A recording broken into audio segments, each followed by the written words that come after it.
তুমি ভালো রাখো আমার পুতে গো, এই যে আমার পুতেরা আছে, আমার আব্বুরা আছে আমার।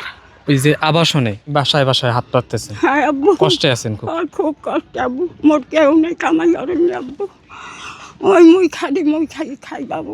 ছেলে দুনিয়া থেকে কতদিন আগে বিদায় নিছে? আবু ওই 8 বছর হয়েছে, ওই 8 বছর ধরে আব্বু দলিলেই খাই, একা একা থাকে।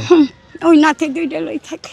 একদিনে কত টাকার পাওয়া যায়? কত আব্বু ওই আল্লাহ দিলে আপনি দয় আব্বু 2-3 চাল পয়সা হাই দই মাইটা পড়ে। সকালে আসছেন কখন আজকে? আব্বু আইছি একটা ফজর কাল। ফজরে আসছেন? হ্যাঁ আব্বু। সকালে খাবার খাইছেন? হ্যাঁ মানে চাল পেশা মুড়ি দিয়ে সেই খাইছি। তাহলে একটা কাজ করেন, হ্যাঁ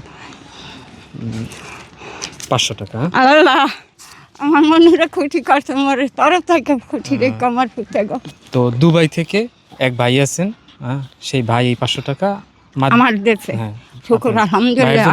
আল্লাহ জানো বাইরে ভালো রায় সান সুদে ফরমাই দেয়, আমার মাথায় যত চুল অত হায়ার দান করুক। আমার ময়না গো, ময়নারা খুশি করছে মোরে, আল্লাহ জানো ময়না গো তরফ থেকে আল্লাহ খুশি রে আমার বাবা গো। দোয়া করি আমার পুতে গেলে এইটাই ফুট পাইতে, এইটাই বেসাতে, এইটাই আমার কান্ডারি আজকে। আর উপর আল্লাহ এই 100 টাকা দিয়ে এখন নাস্তা করবেন, হ্যাঁ আচ্ছা, নাস্তা করে চলে যাবেন বাসায়। জি আল্লাহ হাফেজ। অসহায় এই মা ভিক্ষাবৃত্তি করেন, হ্যাঁ তার ছেলে সন্তান ছিল, দুনিয়া থেকে বিদায় নিছে, এখন একা থাকেন, একা পাক করেন। তার বাসা যতটুকু জানলাম 8 নম্বর ওয়ার্ডে। তার বাসায় যাওয়ার সুযোগ হয় না আজকের, তবে চেষ্টা করব তার বাসায় গিয়ে একদম সম্পূর্ণ খোঁজখবর নেওয়ার। ভিডিওটা আপনারা শেয়ার করে দিবেন। এই সমস্ত মানবিক কাজগুলো আপনাদের কাছে কেমন লাগে কমেন্টস করে জানাবেন, শেয়ার করে সবার মাঝে ছড়িয়ে দিবেন। এতক্ষণ যারা ভিডিওটা দেখলেন সবাইকে অসংখ্য ধন্যবাদ। ভালো থাকবেন সবাই। আসসালামু আলাইকুম, আল্লাহ হাফেজ।